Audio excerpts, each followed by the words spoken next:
mda wa soka, niweze kukukaribisha tena katika channel yako pendwa kabisa ya Simba Sports Club Champions.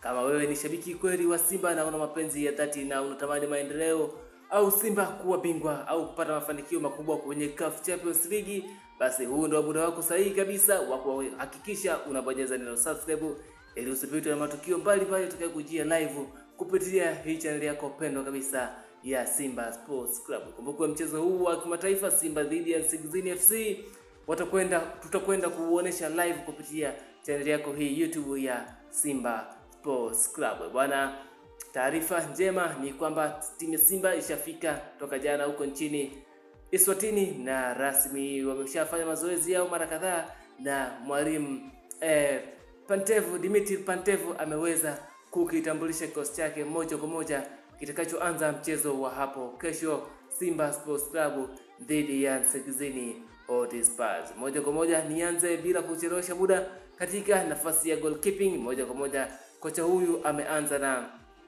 Yakubu, ikumbukwe Musa Pinpin Kamara ni majeruhi, kwa hiyo ameanza moja kwa moja na goalkeeper huyu Yakubu Suleiman. Namba 2 ni Shomari Salum Kapombe. Namba 3 ni Kamara fullbaki. Namba 4 ni Chamo Karabwa. Namba 5 ni Rushan Golok. Namba 6 ni Yusuf Ali Kagoma. Huku namba 7 moja kwa moja mwalimu huyu amemkubali Kibu Dennis na kumwanzisha Kibu Dennis. Namba 8 ni bwana mdogo huyu Ibrahim Morris. Namba 9 ni Jonathan Soa. Namba 10 moja kwa moja kaanza na Jean Chazewa, lakini namba 11 ni Mwamba Elie Mpanzu Kibiza Wara boy kutoka nchini Kongo. Kwa hiyo tunaona moja kwa moja kikosi kipo kwa style kama hiyo.